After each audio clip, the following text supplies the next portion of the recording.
The man known to history as Nostradamus was born in 1503 as Michel de Nostredame. The exact circumstances of his birth are unclear, but he is believed to have been born in December of that year in the Provence region of southern France, most likely on either the 14th or 21st in the town of Saint-Rémy de Provence. His father was Jaume or Jacques de Nostredame, a notary who worked for the government in Provence. Michel's mother was Renière, a granddaughter of Pierre de Saint-Rémy, a prominent physician in the town of Saint-Rémy. Jacques and Renière had at least 9 children, though the precise number is unclear, a not unusual occurrence in a time of patchy birth records and high infant mortality.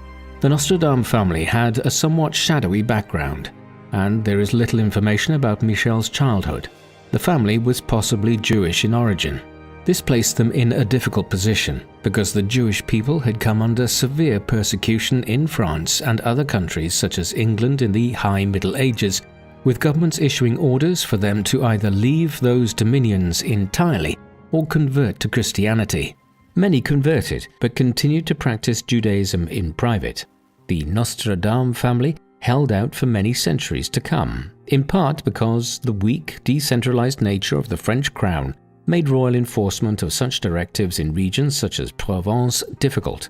Evidently, though, the pressure to convert was significant enough by the mid-15th century that Michel's grandfather, his father Jacques' father, a man named Cresquas, of whom we know little other than he worked as a moneylender in Avignon, decided to finally convert to Roman Catholicism. When he did, he adopted the Christian name Pierre and the surname Nostradame, which means Our Lady, a symbol of his having converted on Our Lady's Day, a significant religious festival at the time celebrated on the 25th of March. Michel's Jewish background may have been somewhat significant.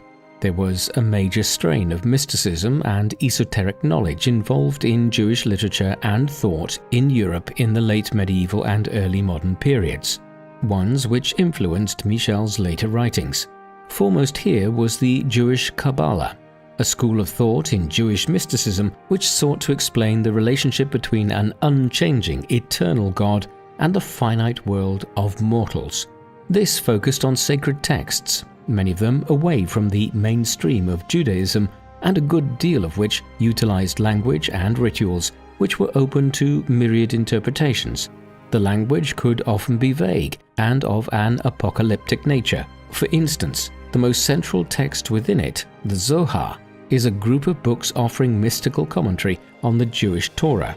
Significantly, the Kabbalah emerged most strongly within the Jewish communities of Spain and southern France in the 12th and 13th centuries, and so the Nostradame family were most likely exposed to this extensively in the centuries that followed.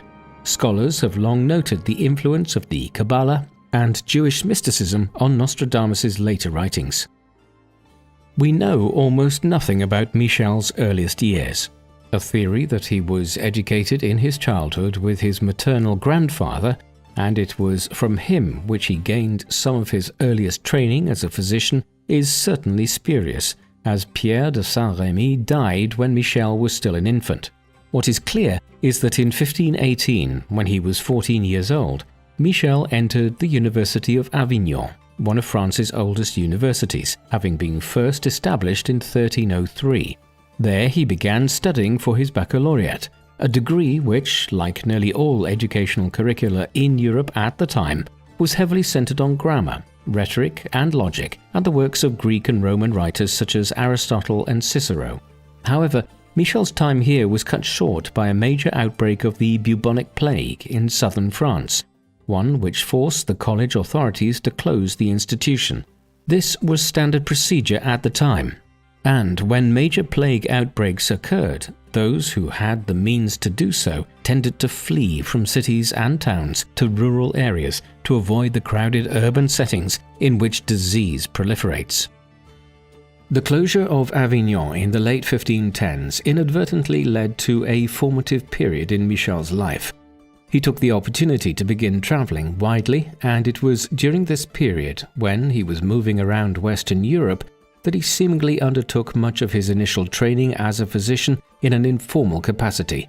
Unfortunately, we have few precise details of what exactly he was doing during these years, or where he was undertaking his studies, but we can glean much by assessing the state of medical knowledge in Europe in the 1520s. This was a time prior to the medical revolution of the 17th and 18th centuries, when the first scientific assessment of how to treat ailments began to be undertaken.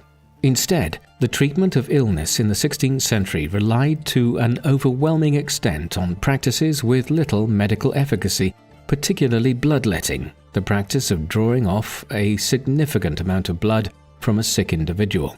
Owing to the belief inherited from Greek and Roman physicians such as Galen that the body's health was based on the balancing of humours such as bile, it was believed that bloodletting could serve to recalibrate the body humours. Elsewhere, medical practice was based on folk remedies and limited forms of surgery. A huge array of ailments, which we would consider minor today, could result in death in the 16th century owing to the unavailability of basic medicines such as penicillin and the fact that there would be no vaccines available for another 2.5 centuries. Given this, the medical knowledge which Michel would have acquired in the 1520s was as much based on folk remedies and sheer hope than it was on any hard science. The details of Michel's life become somewhat clearer in the late 1520s. He had evidently established himself as an apothecary in southern France at some point in the mid-1520s, and in 1529 he decided to acquire greater knowledge still in his field by attending the University of Montpellier.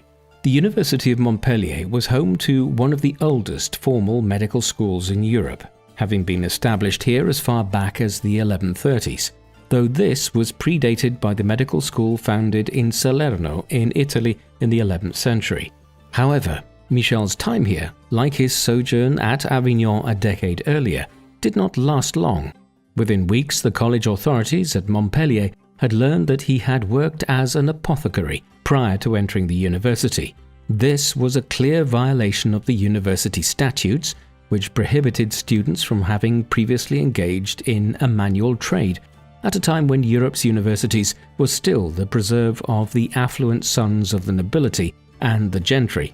Thus, just weeks after he arrived there, Michel was expelled from Montpellier. A copy of his expulsion order has survived and is found in the archives of the University of Montpellier to this day. While he would doubtlessly have seen his expulsion from Montpellier as a setback, Michel, who was still just in his mid-20s, seems to have taken the rebuff as a motivation to further his own personal studies and business. Thus, in the course of the early 1530s, he began to specialize as a plague doctor, the kind of physician who, in the early modern times, treated those afflicted by the monstrous bubonic plague. Though it is most usually associated with the apocalyptic Black Death outbreak of the 1340s and 1350s, one which killed upwards of 1/3 of Europe's people, the plague continued to strike at different parts of Europe with regularity over the centuries that followed. It was particularly common in southern France, which lay along the main trade routes between Italy and northern Europe, the passage of people through which often led to outbreaks such as that which closed Avignon when Michel was there in the late 1510s. Despite its virulence, methods for treating the plague remained limited, though the effectiveness of social distancing and quarantining were well known. Thus, the term quarantine itself derives from the Italian for 40, the number of days which ships were required to wait at anchor in the harbour of a port like Venice before unloading their goods, if they were coming from a region where there was known to be a plague outbreak. Michel's method for fighting the plague was the use of rose pills, which he devised himself. These consisted of a mix of rose petals, sawdust from green cypress trees, cloves, calamus, and line aloes. These by themselves would have been completely ineffective, but in tandem with his rose pills, Michel also directed individuals in a plague-impacted town or village to ensure that the bodies of those who died from the disease were quickly removed and buried, and that surfaces were washed and kept clean. He also recommended to people that they get plenty of fresh air, and, unlike the vast majority of his contemporaries, he didn't recommend bloodletting as a way of staving off the disease. Thus, while his rose pills were useless, Michel's prescriptions around sanitations were positive. These sanitation measures must have been effective, for in the early to mid-1530s, his reputation as a plague doctor grew around southern France, and he was regularly called upon by communities where disease had broken out to visit them and offer advice. In time, this ensured he became financially independent.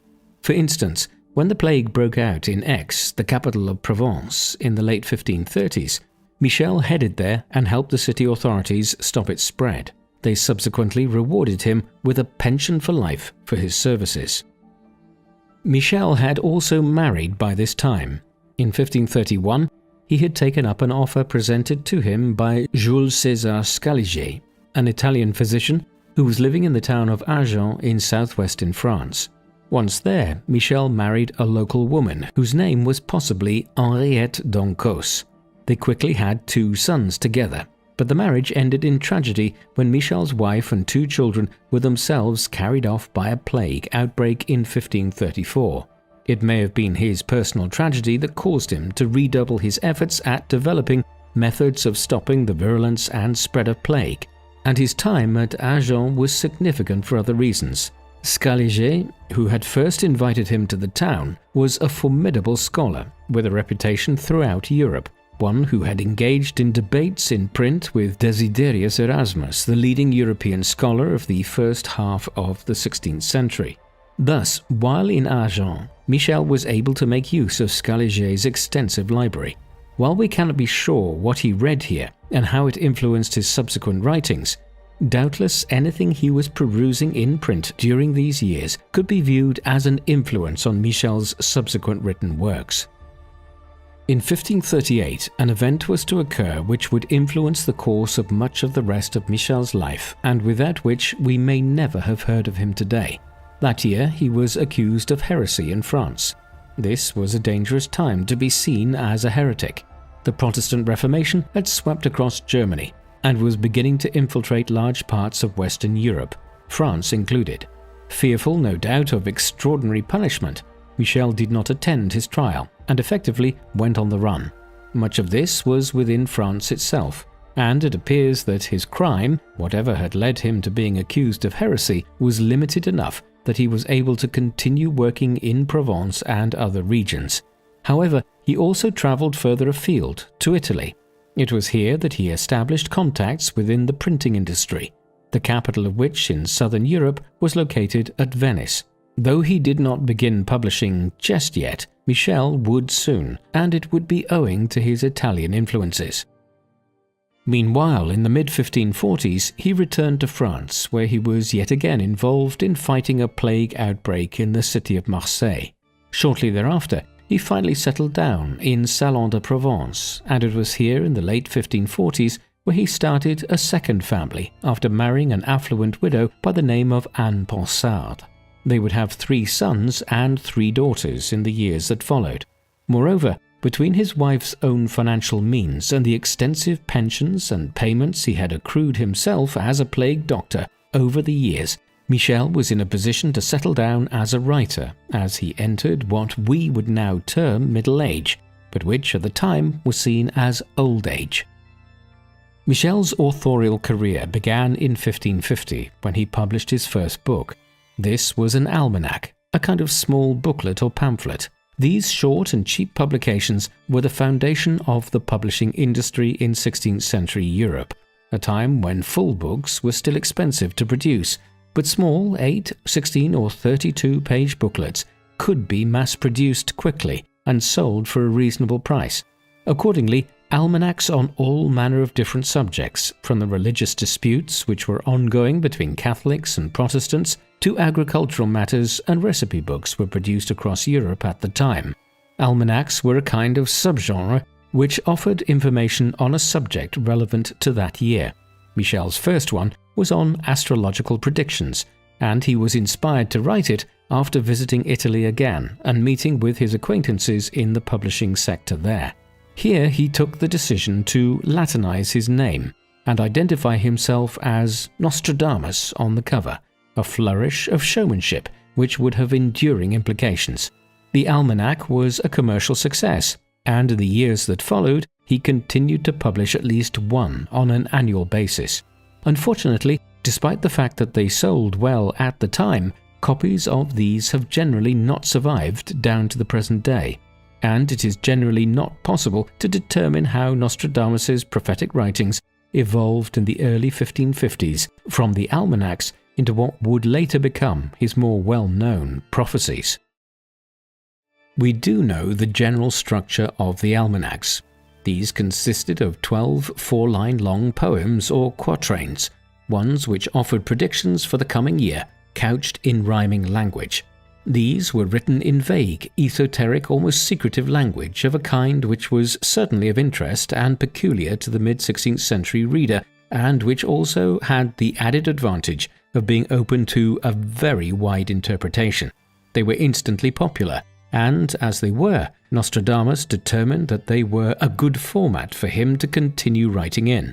Thus, even as he was producing his annual almanacs in the first years of the 1550s, he was also conceiving of a much more extensive project, where hundreds of quatrains would be written on a vast array of supposed future events that would occur in Europe and beyond. He was encouraged in this by his growing reputation as a clairvoyant and mystic in southern France during the 1550s, and as his almanacs became well known, it was common for wealthy French nobles, merchants, and members of the gentry to seek him out for his thoughts on their affairs and what the future might hold. Then, eventually in 1555, he published the first section of his great work, which he termed the Centuries originally, but which he eventually named the Prophecies, and published the first volume of as Les Premières Centuries, ou Prophéties, at the city of Lyon that year. The Prophecies consist of 942 quatrains spread over 10 centuries. This was the cumulative amount which was eventually brought together and published as a single edition in 1568, shortly after Nostradamus' death. However, the publication history was fragmentary, and the first edition in 1555, for instance, was restricted to 353 quatrains and a preface. Much like his almanacs, these were rhyming, four-line poems which offered highly ambiguous prophetic statements about what might occur in the future. For instance, one of the very first quatrains stated that, "When the litters are overturned by the whirlwind and faces are covered by cloaks, the new republic will be troubled by its people. At this time, the reds and whites will rule wrongly." This is ambiguous enough that people of future years and generations could read very many different things into it at different times. Moreover, because the prophecies were not said to have specific reference to individual years, unlike the almanacs, the contents of these quatrains could, theoretically, relate to an event at an indeterminate point in the future. It was this combination of vagueness and prediction that would eventually allow Nostradamus' prophecies to be interpreted in a seemingly limitless number of ways. The topics covered by Nostradamus were varied, but tended to center on what might broadly be termed political and social events. There was extensive talk of kings and queens and empires and kingdoms throughout the prophecies. Much of it was also historically rooted, with reference either to people and places from the distant past or to the passage of time beyond Nostradamus' own time of writing, as one would expect from a work of prophetic rhymes. An indicative passage was the following towards the end of the first century of quatrains. "At the time, Cyprus will be frustrated of its relief by those of the Aegean Sea, old ones slaughtered, but by speeches and supplications, their king seduced, the queen more. Elsewhere, famous heroes of the ancient world such as Hannibal, the great Carthaginian general who marched with elephants over the Alps at the start of the Second Punic War with Rome in the 3rd century BC, is mentioned. Other passages mention Greek and Roman gods and goddesses frequently, while Nostradamus was also preoccupied by weather cycles and the movements of fleets on the great seas. Unsurprisingly, he was fascinated by wars and natural disasters, and the prophecies are effectively an endless catalogue of awful events and periods of turmoil yet to come in human history. The geographical range of the prophecies was very considerable. Editions of the book which were printed included subtitles such as "represents part of what is now happening in France, in England, in Spain, and in other parts of the world," indicating that Nostradamus perceived his work as relating to events which would occur well beyond the parochial concerns of southern France. For instance, place names which are given in the text include references to parts of Scandinavia, the Mediterranean, the Black Sea, Eastern Europe, and the Ottoman Empire, which at the time had grown to encompass much of the Balkans, Middle East, and North Africa. Some of this was indicative of the times Nostradamus was living in. When he was born in the first years of the 16th century, Europeans had just discovered concrete ways of travelling around Africa by sea and to the Americas by sailing westwards from Europe. The prophecies reflect the revolutionary changes which were occurring in European conceptions of geography, and indeed the myriad new peoples they were coming into contact with as they voyaged out ever further from Europe. It is also telling how specific many of the references were. He is often not just referencing countries well away from France, but individual cities and islands. Closer to home, there are scores of specific cities, towns and provinces in places like France, the Low Countries and Italy directly mentioned. Given his concern with classical motifs, the names used by the Romans for parts of Europe were also often employed. More broadly, the fact his work covered such a large array of geographical places has made Nostradamus' works more timeless and pertinent to a greater array of people than they otherwise would have been. As esoteric as Nostradamus' writings were, hundreds of years of scholarship on the prophecies has revealed that they were written in a fashion which drew extensively on specific sources. For instance, Nostradamus was often anxious to mimic events surrounding kings, queens, warlords, kingdoms, and empires in his quatrains, with talk of plagues visiting empires such as Rome, rulers being overthrown, and great changes striking republics and kingdoms. In order to acquire inspiration for how he wrote these quatrains, he delved deeply into classical history, reading works like The Lives of the 12 Caesars, written by the Roman historical biographer Suetonius, and the comparative historical biographies of eminent Greeks and Romans, composed by the 2nd century AD Greco-Roman historian Plutarch. Elsewhere, he consulted more contemporary prophetic works by religious figures, such as the writings of Girolamo Savonarola, a Dominican friar who established a brief-lived theocracy in the city of Florence in Italy in the 1490s. We know this because the very earliest stages of the prophecies contain a series of biblical quotes which are written in an almost identical order to how Savonarola had used them in a text he wrote over half a century earlier. The similarity in the choice of biblical quotes and their arrangement is too similar for it to have been coincidental. Another major work which he utilized was the Mirabilis Liber, or Miraculous Book, a compendium of predictions by Christian saints and divines which had been collected since the 11th century and which was only finally published in France in 1522. Many other passages of the prophecies have been found to extensively utilize similar texts or paraphrase entire passages. How Nostradamus used the texts which he employed as source material remains a matter of considerable academic dispute. Some scholars believe his reading of them was ordered and systematic, with the French doctor leafing through volumes in his study in Salon de Provence until he found passages which inspired him. However, others whose views on Nostradamus are admittedly less favourable propose that he simply threw open books like the Mirabilis Liber randomly and drew inspiration from what was written on whatever page he landed on, fashioning prophecies out of the contents of these haphazardly chosen sources. Exactly what mental space he was in as he conducted his work has also been widely debated. Advocates of Nostradamus have been keen to view him as meditating in a special way before he was inspired by some prophetic vision in his study, perhaps by flame gazing or some other transcendental approach. But in the only extant pieces of writing and personal correspondence in which he actually described his writing method, Nostradamus stated that he merely tried to attain a position of mental calm and tranquility before preparing his quatrains. There was nothing mystical in his process, and he repeatedly denied that he was a prophet of any kind. We have to also examine Nostradamus and his work against the intellectual backdrop of the 16th century. This was a time when the scientific revolution was in its infancy. During Nostradamus' lifetime, Nicolaus Copernicus would publish On the Revolutions of the Heavenly Spheres, a work which revolutionized European conceptions of existence in identifying how the planets of the solar system orbited around the Sun rather than the Earth being the center of existence.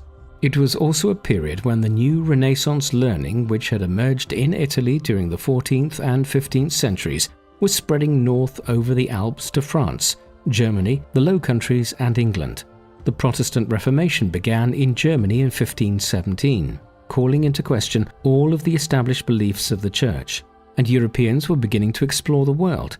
The Americas were discovered by various Italian, Spanish and English mariners in the 1490s and 1500s, while the Portuguese had discovered the sea route around Africa to India and China. In the early 1520s, when Nostradamus was just entering his adult years, the first circumnavigation of the globe was accomplished by a Spanish expedition led initially by Ferdinand Magellan. Everything at this time was open to interpretation, and every year brought the possibility of unique ways of viewing the world.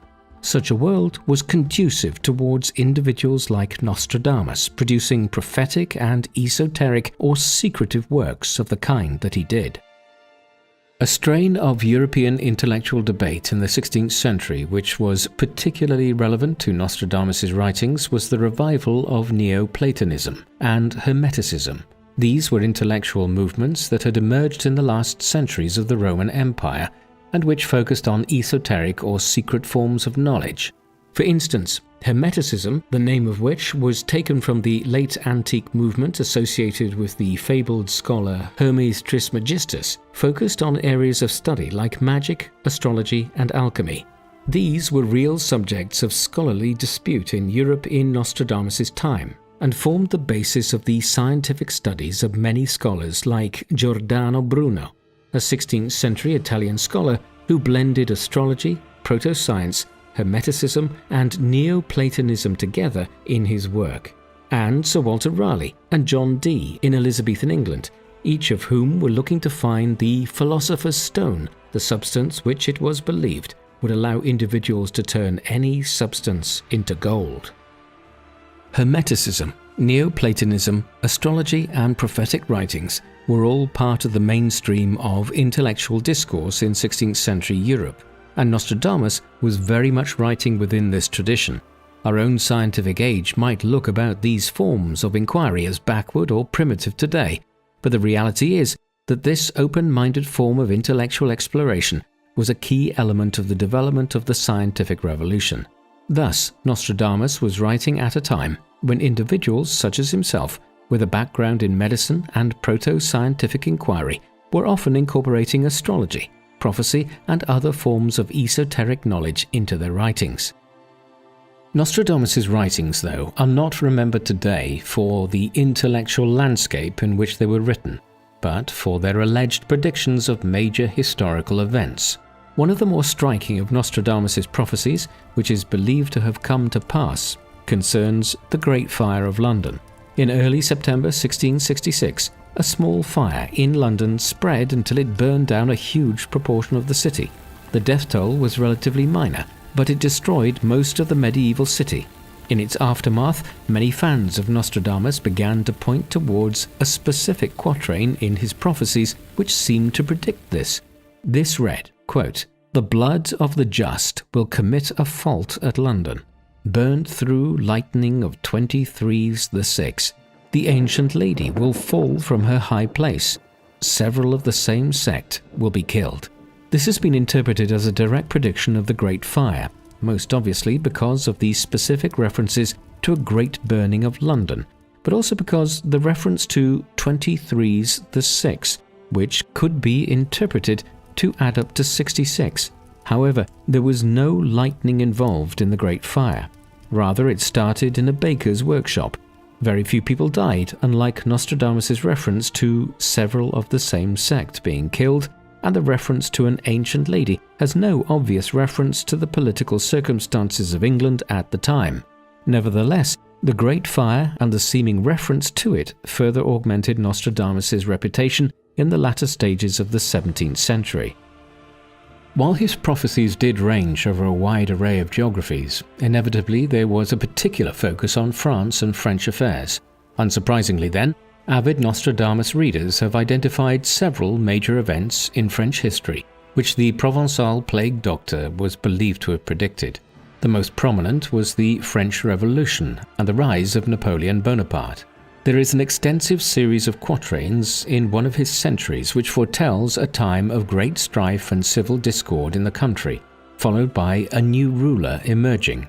Here Nostradamus states, quote, "Of a name which was never held by a French king. Never was there so terrible a thunderbolt. Italy, Spain, and the English tremble."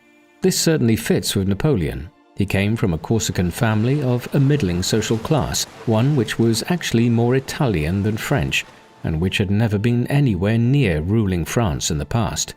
His wars did involve England, Italy, and Spain, and the Spanish peninsula became a key centre of the Napoleonic Wars from the mid-1800s. However, the skeptic might note that times of civil strife usually result in the emergence of entirely new ruling dynasties, while Italy, Spain, and England, as three of France's immediate neighbours, would be the most likely to end up at war with France. Another major political figure in modern European history who Nostradamus is alleged to have foreseen the emergence of is Adolf Hitler. One of Nostradamus' quatrains runs as follows: "From the depths of Western Europe will be born of poor folks a young child, who by his tongue will seduce a great many people. His fame will spread to the Orient." The more extended section within the centuries explains how this individual will engage in villainous, wicked, infamous oppressions, and also refers to an adulterine dame, which proponents of the view that Nostradamus predicted the rise of the Third Reich suggest is a coded reference to Nazism. The section ends by referring to the earth being rendered a horrible black in countenance as a result of the actions of this individual and his followers.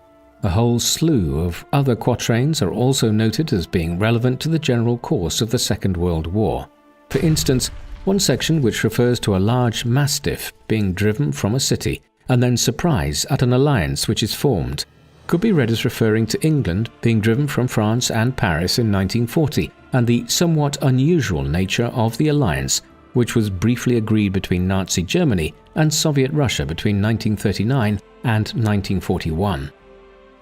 Elsewhere, Nostradamus is believed to have predicted the nuclear bombings of the Japanese cities of Hiroshima and Nagasaki in August 1945 at the very end of the Second World War. The passages are admittedly very tenuous. For instance, Nostradamus stated, quote, "Within 2 cities there will be scourges, the like of which was never seen," while elsewhere he foretells within the same quatrain that famine within plague will occur. Some have viewed the latter phrase to be a reference to radiation sickness. In any event, the reference to 2 cities has a long-standing literary significance, stretching all the way back to the Old Testament, and Nostradamus' decision to use this phraseology was not unusual. Other quatrains, which are entirely vague, have been applied to prominent political events. 18 years after Hiroshima and Nagasaki, when President John F. Kennedy was assassinated in Dallas, Texas, many individuals noted the significance of Nostradamus' statement that, quote, "From on high evil will fall on the great man." Others noted that the same quatrain went on to state, "A dead innocent will be accused of the deed." These are wholly vague passages, and belief in the idea that they refer to JFK's assassination assumes that Kennedy was both a great man and that Lee Harvey Oswald, his supposed assassin, was innocent of the crime. Surely, one of Nostradamus' most famous prophecies concerns his supposed prediction of the attacks on the Twin Towers of the World Trade Centers on the 11th of September 2001 by Al-Qaeda. It is hard not to see why. The relevant quatrain states that, quote, 2 steel birds will fall from the sky on the metropolis. The sky will burn at 45 degrees latitude. Fire approaches the great new city. Immediately a huge scattered flame leaps up. Within months, rivers will flow with blood. The undead will roam the earth for little time.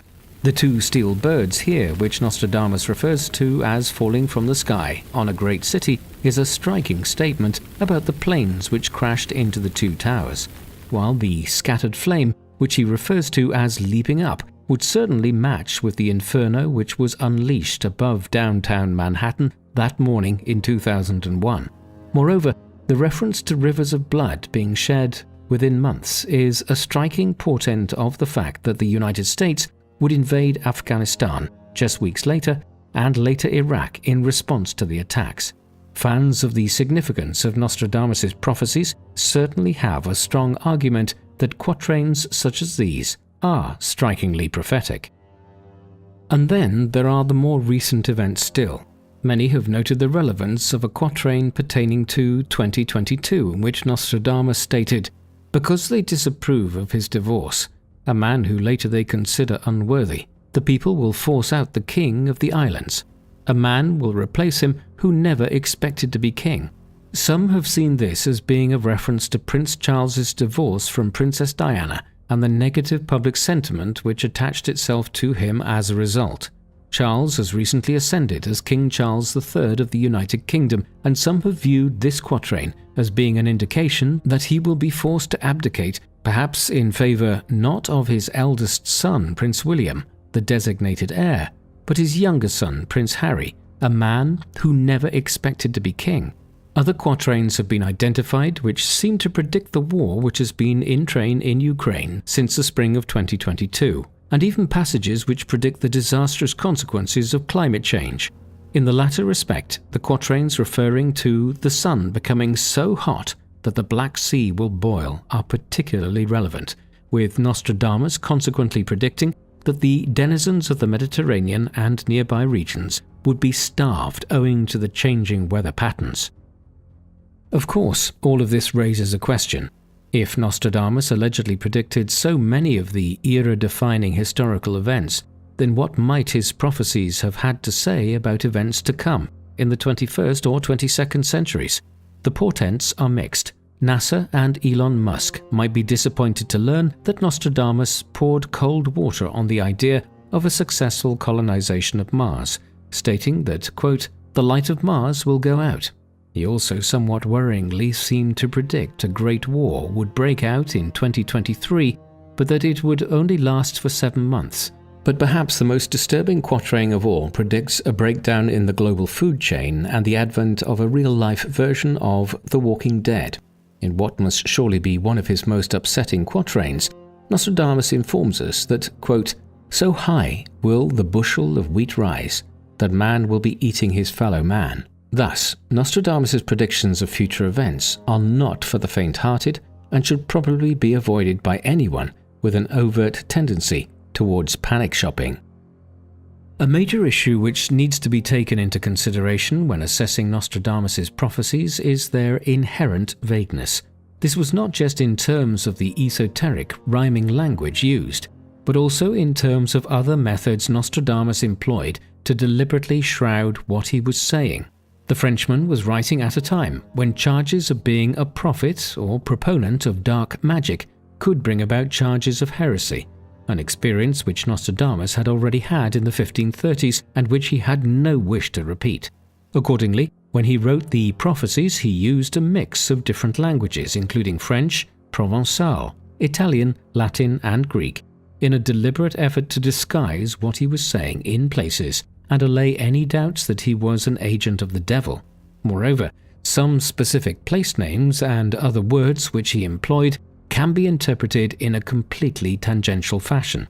Such is the case with his reference to Rousseau in one instance, which analysts have taken to refer to the 18th century Swiss philosopher. But Rousseau was hardly an uncommon name in the Provence region in the 16th century. More tellingly, many analysts have insisted that Nostradamus' reference to Hister in Germany in one of his quatrains prophesied the rise of Adolf Hitler. That is, until such time as we consider that Hister was simply a name for the lower part of the river Danube in the 16th century.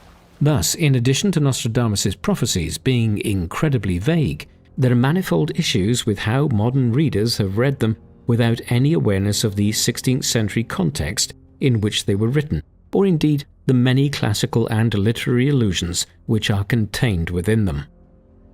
One final point which should be noted concerning the overall structure and content of the prophecies, and indeed their vagueness, is the lack of specific dates.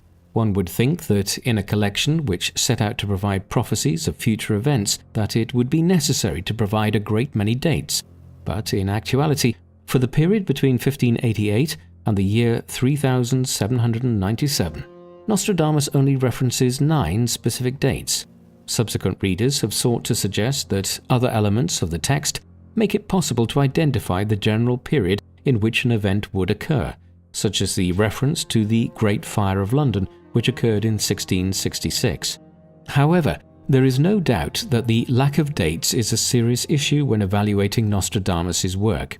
He himself explained this away as being a product of the book's cyclical notion of time, one in which the events of the past, when the Egyptians, Greeks, and Romans ruled the Mediterranean, through to his own day and centuries into the future, all had a kind of timeless quality, in which wars, natural disasters, and political swings to and fro were repeated. But despite his statements about what he called transmutations of time, Nostradamus was simply adding an additional layer of vagueness and uncertainty to his text by generally refusing to add any details that could tie his prophetic events to a specific year or date in the future. Curiously, for a text which has gone on to become one of the most instantly recognizable works of the last half a millennium, the prophecies were not initially well received when the centuries of them were published in Lyon in 1555. Such was the esoteric nature of Nostradamus' writings and the portents of doom contained within them, that many people suspected him of being a proponent of dark magic or an occultist. Michel may have been concerned enough by the suspicions raised at this time that it led to him burning several of the more controversial texts which he held in his study in Salon. However, despite the tepid initial reaction, his publishers agreed to continue publishing additional centuries of quatrains in the years that followed, and as sales picked up, additional editions were published in Paris. The work, which Nostradamus intended to run to 10 full centuries, amounting to 1,000 quatrains, was never finished in its entirety. Nostradamus' death prior to completing the work in the mid-1560s would ensure that, but it was very close to completion, and so in 1568, the first full volume of 942 quatrains was published. It has been speculated that a small number of previously unpublished quatrains, which were added into this full edition of 1568, were the work of another writer, but in any event, the overwhelming majority were indisputably the work of Nostradamus, and formed the basis of his prophecies such as they have been read, studied, and commented on ever since. The almanacs and the prophecies were not Nostradamus' only written output in his later years. Among his other works is a text which he composed at some date in the 1550s on Egyptian hieroglyphs, entitled the Oros Apollo. The text comprises 182 verse epigrams and concerns the nature of Egyptian hieroglyphics, the system of symbols and pictograms which were used as a written language in Pharaonic Egypt between the 3rd and 1st millennia BC. Nostradamus' work was almost entirely based on the Hieroglyphica, written by Horapollon of Mantius, a Greek scholar who lived in Egypt in the 5th century AD at a time when the Eastern Roman Empire still held sway here, and Alexandria, the capital of Egypt in the north of the country at the time, was still one of the world's great centers of learning, though in decline. Nostradamus had presumably relied on a translation of Horapollon's work from Greek into Latin, which had been completed some years earlier by a French scholar by the name of Jean Mercier. Nostradamus did add some of his own commentaries briefly throughout the text.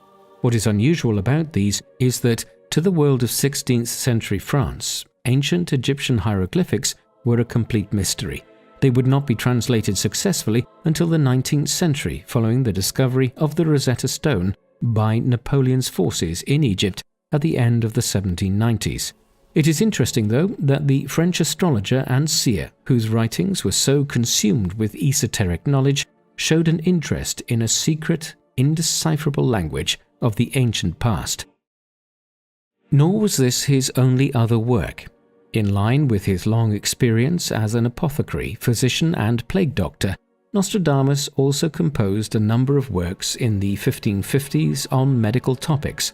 The principal such text was a work on cosmetics and medicines, published in 1555. This was referred to as a cookbook, included recipes for preserves, and is a good example of the peculiar manner in which the preparation of medicines could overlap in the 16th century with other pursuits. Whether one was making health foods or cosmetics, all involved ingredients derived from nature and thus could often have strikingly similar properties. For instance, a recipe early on in Nostradamus' text was for nutmeg oil, an ingredient which was variously used for medicines, makeup, and for cooking with. Elsewhere in the text, Nostradamus provided details of how to clean and whiten one's teeth, or to make an aphrodisiac. Around the same time, he was also working on a paraphrased translation of the Protreptic, a medical text written by the ancient Roman physician Galen over a millennium earlier. Thus, what should be clear from all of this is that while Nostradamus is almost entirely remembered for his prophecies today, he was working on a wide array of written texts and translation on many different matters in the 1550s. All this scholarly work and published output soon increased Nostradamus' fame in France beyond what he had ever enjoyed as a successful plague doctor back in the 1530s and 40s. Eventually, Nostradamus' range of admirers stretched all the way to the royal court in Paris. Back in 1533, the heir to the throne, Prince Henry, had married Catherine de' Medici, a scion of the powerful Florentine banking and political family. Eventually, in 1547, she became Queen Consort of France, when Henry ascended as King Henry II. Catherine brought a Renaissance Italian's love of astrology and almanacs with her to France in 1555, and after coming across Nostradamus' almanac for that year, she summoned the Provençal seer and doctor to Paris.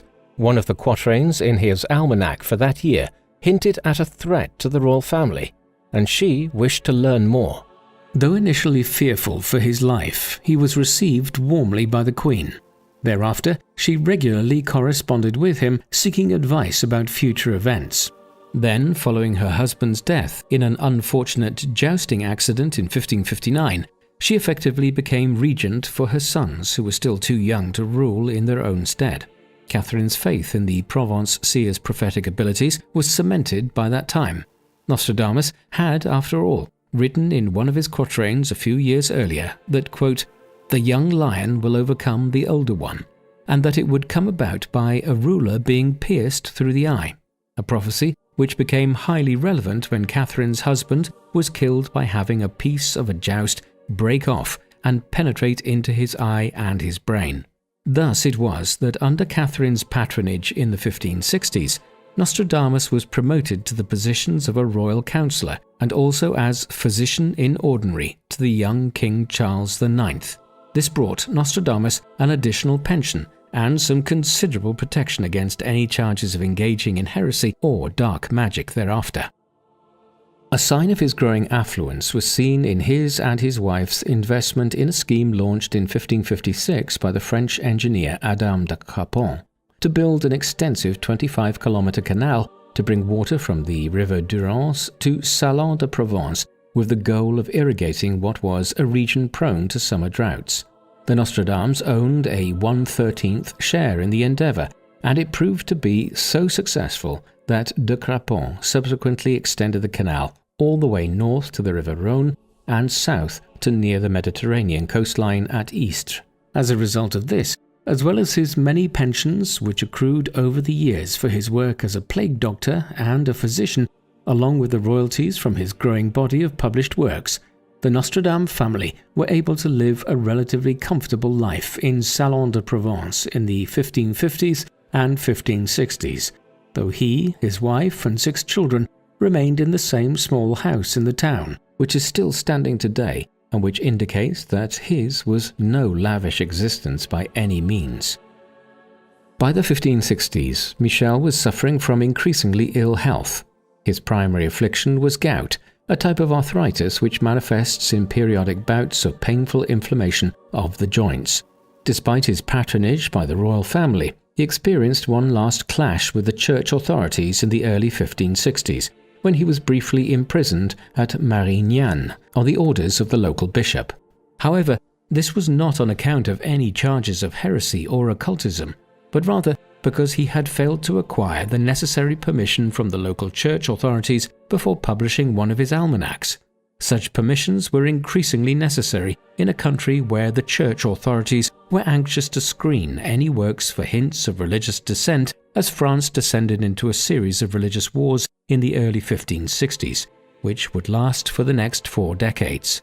By the mid-1560s, Nostradamus' illness had deteriorated to the point where his gout was causing edema, a disease which results in major fluid retention and then swelling around the body, and which, in a chronic state, can severely impact on one's mobility. In the summer of 1566, his situation had deteriorated to the extent that he put his legal and financial affairs in order through his will. His estate, which he bequeathed to his wife and children, was substantial, though not lavish. He died shortly afterwards, either on the night of the 1st of July 1566 or the early morning of the 2nd. The story, which was related afterwards, that he had told his private secretary Jean de Chavigny the evening beforehand that he would not find him alive at sunrise, seems a little too good to be true, though no doubt such a prophetic prediction of his own demise did nothing to harm sales of the first full edition of the Prophecies when it appeared 2 years later. He was buried in the Franciscan church in the town of Salon. Nostradamus' tomb has had a strange afterlife which has reflected the Provençal prophet's own rather peculiar afterlife as a writer. When he died in 1566, he was interred standing upright in the church of the Cordeliers of Salon in Salon de Provence.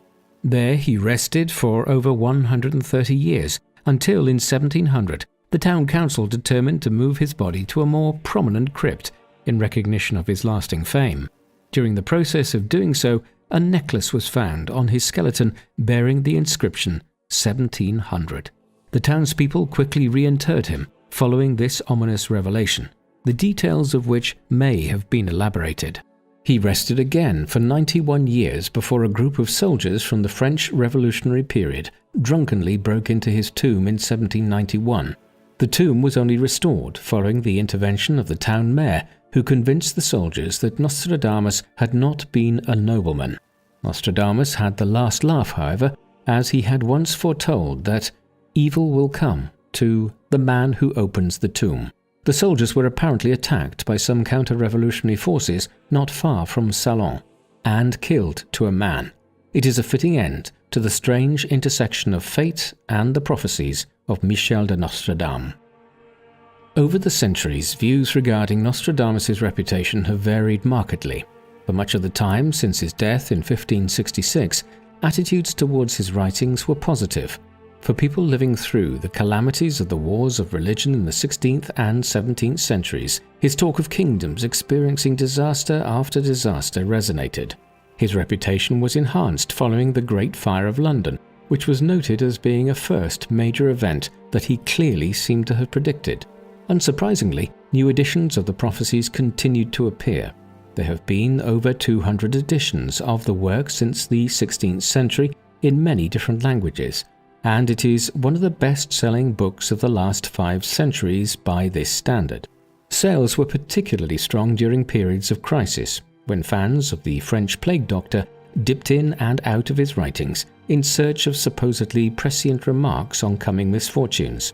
This high regard for Nostradamus reached its peak in the 20th century, when his writings were picked up on as having predicted Hitler, the nuclear bombs, and the Kennedy assassination. Quacks emerged in tandem with authors of books on Nostradamus making claims that they could communicate with the Frenchman from beyond the grave through hypnosis. Many 20th century books on him were reflective of the interest in dark magic and occultism that peaked between the 1960s and 1980s. As well as this, elements of Nostradamus' life story became exaggerated or entirely fabricated. Recently, a more stark realism has set in, and several studies have appeared since the 1990s, which attempt to refute the idea of Nostradamus as a genuine prophet and instead highlight the vague, unspecific nature of his predictions. Today, Nostradamus is a major figure in popular culture. Very few people have ever sat down to read a copy of his prophecies, yet at the same time, very few people are unaware of who the 16th century French prophet was. His name conjures up the idea of a long-lost seer who predicted regular periods of doom gripping humanity in centuries to come. Accordingly, his imprint on popular culture is extremely wide, with dozens of best-selling books having been written on the Provençal astrologer, as well as hundreds of television shows and documentaries relating to his prophecies and how they have been interpreted. Several films have even been made about Michel de Nostredame, including a short film nominated for an Academy Award in 1941, and a feature-length documentary narrated by Orson Welles in 1981. The title of the latter, The Man Who Saw Tomorrow, gives a flavor of how Nostradamus is usually depicted in modern popular culture. More recently, the French plague doctor has even popped up as a figure in the Assassin's Creed series of video games, with a character having to solve a series of riddles in Paris allegedly created by Nostradamus. Thus, the ways in which Nostradamus has featured in popular culture down to the present day is as varied as the manner in which his writings can be interpreted. Michel de Nostredame's writings have certainly fascinated readers for centuries. His life story itself is rather less examined, and indeed, as we have seen, there are substantial sections of it for which there is an almost total lack of detail, particularly so in his earlier years. What is perhaps most striking about what we do know about him is that he did not have any special background at all in astrology or the dark arts of any kind which would have facilitated his writings. Rather, his principal profession during his working life was as a physician and a plague doctor. He acquired quite a considerable reputation for his work in southern France, but in reality his abilities in this field were more to do with his common-sense approach to sanitation than any alleged efficacy conveyed by his rose pills. But what was perhaps more notable about his work as a plague doctor was that it afforded him enough financial success in the 1530s and 40s that he was able to dedicate himself largely to writing in the 1550s and 60s. Secondly, it led to him traveling widely and coming into contact with scholars who broadened his literary range.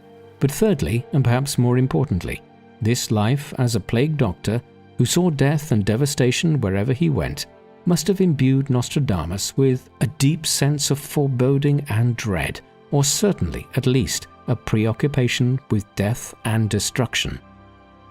This preoccupation is surely the most defining characteristic of the Prophecies. A casual reader of the hundreds of quatrains which Nostradamus published in the 1550s and 60s will not be greeted by an overtly positive array of rhymes, but rather continuous portents of death, hell, destruction, fire, droughts, famines, and plagues.